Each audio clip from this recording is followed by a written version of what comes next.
mahal mo pagkat ako'y kapakan sa pag-ibig. Sabihin mo, di ako ito.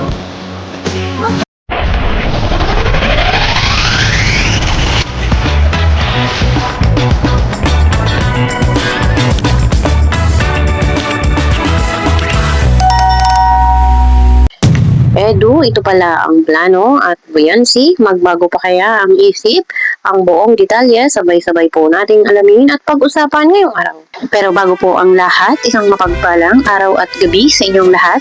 Mega love shoutout sa lahat ng ating listeners, viewers, and subscribers saan mang sulok ng mundo, Mapaludon, Visayas at Mindanao. Lalong-lalo na po sa ating mga kababayang OFW. Kamusta po kayo mga kalingap? Mabuhay po kayo hanggat gusto nyo. At kung bago ka pa lang sa aking munting YouTube channel, huwag ka nang mahiyang mag-subscribe, like, share, and comment. Huwag mo na rin kalimutang i-click ang notification bell nang sa ganon ay updated ka sa aking mga paparating na video. At syempre, patuloy po natin suportahan sina Kalingap Rob at ang ating ama ng Kalingap, ang nag-iisang founder, si Kuya Valle Santos Matubang. Kung maaari po ay no skip ads, nang sa ganon ay mas marami pa tayong malingap na nangangailangan. At kunting paunawa po kung maaari ay tapusin niyo muna ang kabuwang video nang sa ganon ay akma ang inyong mga komento. Gusto lang tanong ko sa'yo. Personal ah. Ito tungkol to sa personal life. Oh, Sabi ko nga wag yun eh. Ano ba yan? Sa, personal life. Oh. ano? Babalikan ko sa? Grabe. Yan. Tanong mo yan.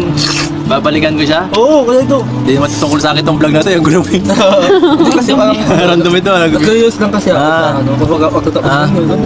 Hindi ako wala. Ano tanong mo ulit? Nalimutan. Kung babalikan ko sa? Oo. Babalikan ba siya? Tanong kung may babalikan ba? Kasi ako di ako nasuko eh.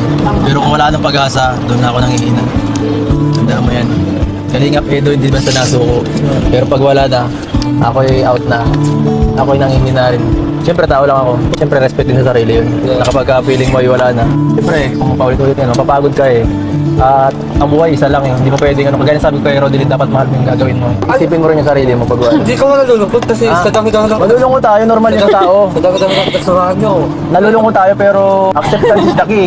Acceptance is the key. Hindi natin kontrolado ang bawat galaw ng tao.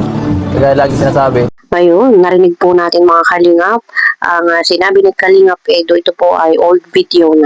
At yun na po, sabi niya, si Kalingap Edo ay hindi basta sumusuko. Pero kung nakikita daw niya na wala ng pag-asa, syempre tao nga lang din, napapagod, nanghihina, nalulungkot. Pero syempre, natitiwala pa rin tayo doon sa sinabi niya na ang isang Kalingap Edo ay hindi basta sumusuko. Sana ay magkaroon pa ng pagkakataon para maayos ang EDSI. Sana may iba pang paraan para magkaayos sila dahil alam ko pong marami sa atin ang umaasa na maging ayos pa silang dalawa. Pero sabi ko nga po ay saka na ako mag-move on pag po natapos na yung Korea, yung kanila pong trip to Korea with the Velvet Box. At ito po ay sa April na mga kalingap. Kaya po abangan natin at alam naman po natin hindi pwedeng hindi mag-uusap itong dalawa. At ito pong EDSI talaga ang nakakontratang isama ng Velvet Box. Si Beyonce ay isang ang isa sa pinaka ano na ebidensya, yung si Beyonce mismo nagsabi. Anong nakita ni Beyonce? Hindi ko pwede sabihin, sila lang ng dalawa ng sponsor nag-uusap.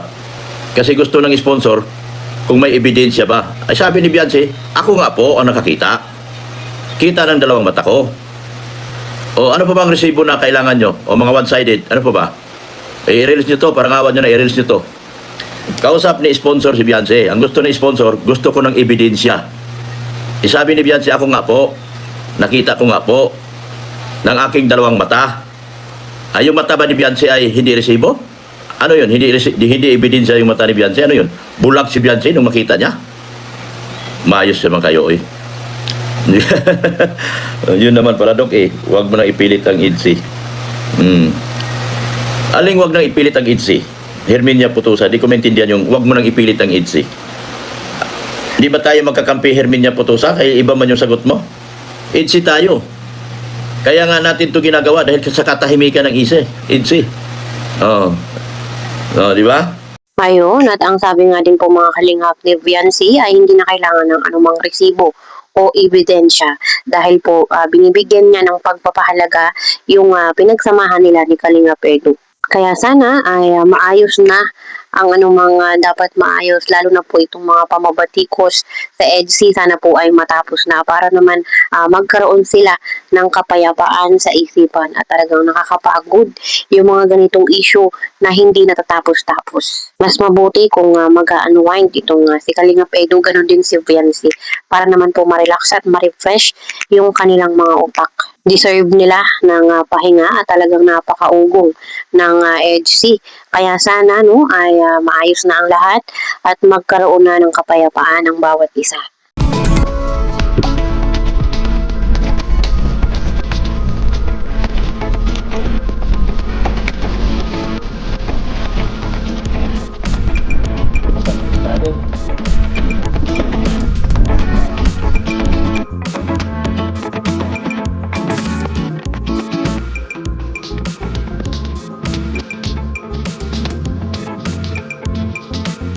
So yan guys, ginawa ko tong vlog na to para makapahinga ng konti, para ma-refresh din tayo sa lahat ng mga nangyayari ngayon dito sa ating community.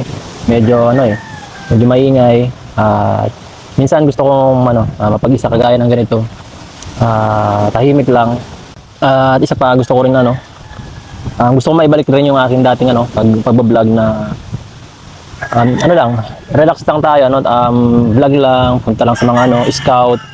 Parang yun yung nawala sa ating channel parang pakiramdam ako talaga dati talaga 100% talaga to, scouter talaga tayo dati so gusto ko may balik yung ganung pagkakakilanlan sa atin para syempre para tulong din sa sa kalapinsan kasi ngayon gusto niya na ibalik yung dati na paglilingap, so kailangan natin makiisa dyan sa ganyang hangarin ni pinsan sa kalingap, which is yung may balik yung dating paglingap talaga na tungkol talaga sa mga beneficiary lang at hindi na kung saan tungkol sa pagtulong lang at yun lang talaga. So ganoon din siyempre sa channel natin, yun ang pinaka gusto ko rin na gawin lang. Pasensya na po wala masyadong hindi masyado nakafocus sa isang sa isang beneficiary yung vlog. So kanina libot lang talaga, parang itong vlog na to is pag-i-scout lang. So sana po nagustuhan yung mga gantong klaseng vlog. Please comment down below kung gusto niyo pa ng mas maraming gantong klaseng vlog para syempre maitur ko na rin kayo sa lugar namin at the same time maramdaman nyo yung point of view ko pag ako ay nasa daan at nag-charity. So yan guys, salamat po sa lahat ng mga sumusuporta. Sana po ay patuloy kayo na manood sa mga vlogs natin. At yan, wala pong iwanan guys, tuloy-tuloy lang tayo.